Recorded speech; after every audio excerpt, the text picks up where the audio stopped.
This tensioner has 2 points of contact that actually, hold it on to the side of the engine block. You have this 12 millimeter bolt that sits right here. Then you have a 14 millimeter bolt that sits right here, and it's really long. It goes all the way through the tensioner. Right there's the end of it. That's how you get it out. You need to take this bolt out and this bolt out as well. This bolt, 9 times out of 10, is not going to come out all the way because it's going to hit the frame of the vehicle. And you just pull it out as much as you can, and it should be able to clear. You should be able to clear the back and get the tension out by just clearing it from the back side. Like I said, it's not going to come out all the way, and then you just got to wiggle it up and out. I just wiggle it up and out. It was a lot easier with the front timing cover gone, but I got it up and out through this way. So what we have before us, ladies and gentlemen, is the tensioner, the drive belt tensioner for the Honda J Series V6.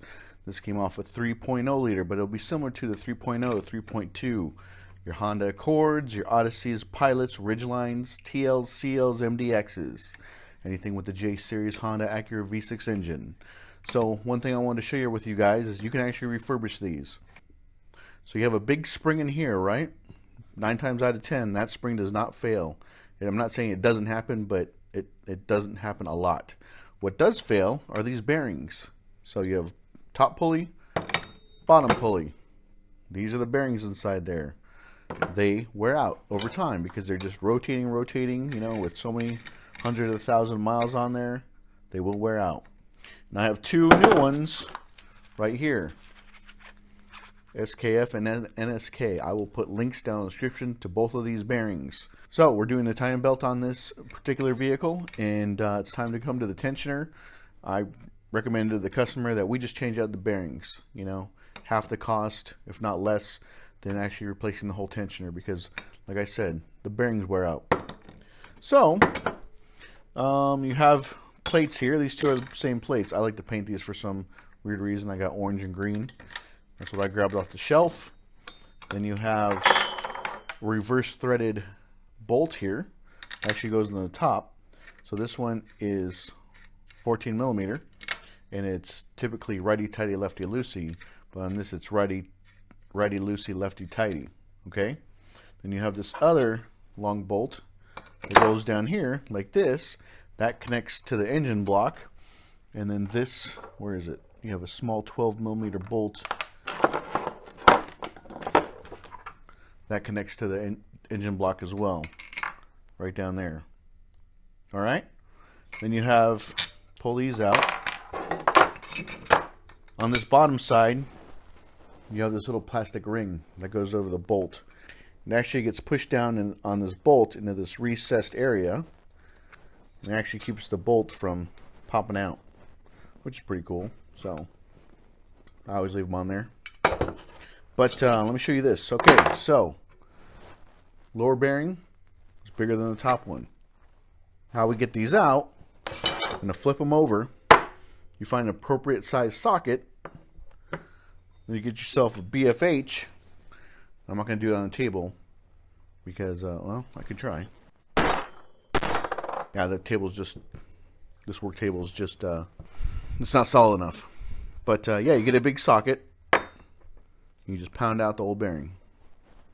Let's actually take a different size one because that socket is too big. That one's too big as well. So, let me take you down to the concrete, but all we do, flip them over, pound out the old ones, get the new bearings, pound in the new bearings. If you're having some difficulties putting in the new bearing, you can always put a little, light coating of grease or oil or WD-40 on the inside when we have this out, and try to push it in that way. But the key thing to remember is when you push in the bearing, okay, so on this one, I'm actually going to push it. Look at this. I'm actually going to push the bearing out. When I push this old bearing out, I'm actually going to be pushing on the seal, and the ball bearings are down below the seal. But when you put the new one in, you want to make sure you get the socket or whatever piece of metal you're going to use on this lip right here. You do not want to push the new one on the seal and run the chance of hurting those ball bearings in there.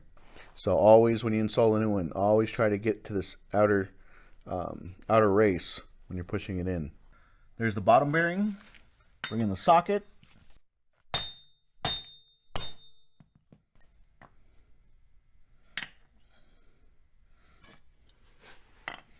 Just have two little pieces of wood here. Whoops, go like that. Hold that in place. This should come out.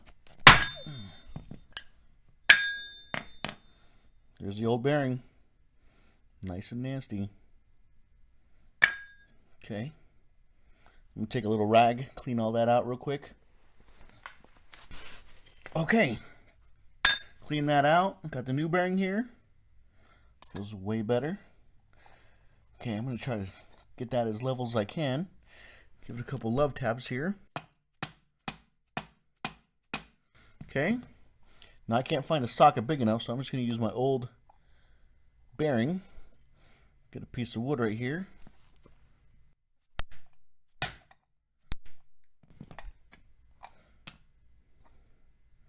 You can tell because it'll, on the backside, you'll see that there's a lip, and the bearing will actually bottom out on that lip, but it's not all the way down yet. Setting it up correctly.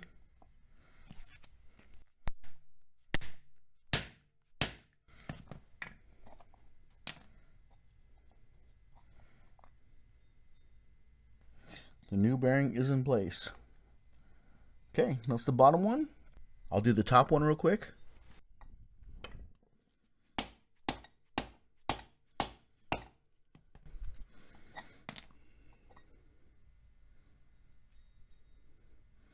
Okay, it's bottomed out.